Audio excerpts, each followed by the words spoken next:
Postal ballot का जो रुझान है, महुआ से तेज प्रताप यादव पीछे चल रहे हैं, परिवार से अलग हुए, अलग पार्टी बनाई, चुनावी मैदान में उतरे। लेकिन अब जो इस वक्त की बड़ी अपडेट है उसके मुताबिक तेज प्रताप पीछे चल रहे हैं। हालांकि इस तरीके की जानकारी मिल रही थी कि लालू यादव ने व्यक्तिगत तौर पर यह इच्छा रखी थी कि उनके बेटे तेज प्रताप यादव भी चुनाव जीते, भले ही कितना ही पारिवारिक आपस में कलह देखने को मिल रही हो। रमेश, बिल्कुल अनुराग, और जब टाइगर जिंदा है की बात की जा रही है तो मुझे लगता है इंदिरा गांधी जी का भी जिक्र करना चाहिए। वो प्रोजेक्ट टाइगर शुरू नहीं करती तो मुझे लगता है ये टाइगर की तस्वीर हम यहाँ नहीं देख रहे होते अभी। और मनोज जी, क्योंकि टाइगर के बारे में कहा जाता है वो फूड चेन के टॉप पे बैठा हुआ है, और अगर वो सही है तो डाउन द लाइन जितनी भी स्पीसीज है वो बिल्कुल फिट रहती हैं। तो कहने का तात्पर्य यह है अगर नीतीश कुमार मजबूत है तो डाउन द लाइन उनके जितने भी होंगे उनके पक्ष के इर्द गिर्द ही दिखेंगे, चाहे बीजेपी हो चाहे गठबंधन के और साथी हो।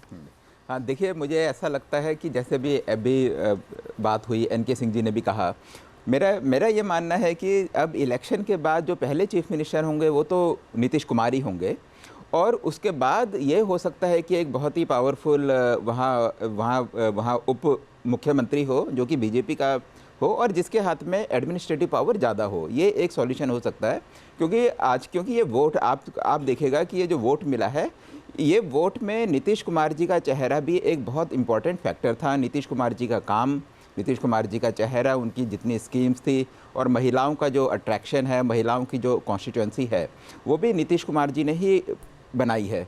तो एकदम से आते साथ ये नीतीश कुमार को हटाना मेरे को लगता है बीजेपी के लिए थोड़ा एक बड़ा मुश्किल काम होगा, लेकिन थोड़े टाइम के बाद इस डायरेक्शन में वो लोग जा सकते हैं। और हमारे देश में जो रिप्रेजेंटेशन ऑफ पीपल एक्ट है उसमें कहीं ये कोई कानून नहीं है कि pre poll alliance post poll alliance में भी बने रहेंगे।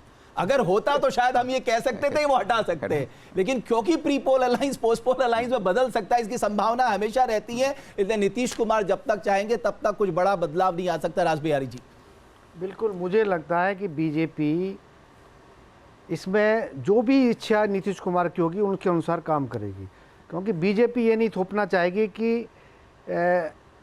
कि उनकी तरफ से कोई आदमी आए तो और वो आगे कोई काम करे, क्योंकि जो भी अभी तक जो भी जानकारी मिल रही है उसके हिसाब से यह है कि नीतीश कुमार की इच्छा को ही सबसे ऊपर रखा जाएगा। 2020 में 43 सीटें आई थी ना, जेडीयू का स्ट्राइक रेट बहुत नीचे आ गया चिराग पासवान की वजह से। चिराग पासवान की वजह उन्होंने से बनाया उनको मुख्यमंत्री, वो बार बार इस बात का तर्क देते हैं।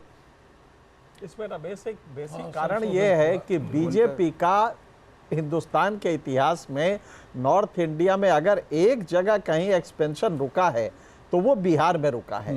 बीजेपी ने वो शिद्दत से जाके वो लड़ने का जो जुझारूपन होता है जो अन्य जगह दिखाता है वो दिखाया ही नहीं। जहाँ भक्ति है हर शब्द में, कथाओं में छुपे हैं दिव्य रहस्य, और ज्योतिष देता है जीवन को दिशा। धर्म से जुड़ी हर बातों को जानने के लिए हमारे चैनल स्तुति को सब्सक्राइब करें। चैनल पर जाने के लिए इस लिंक पर क्लिक करें।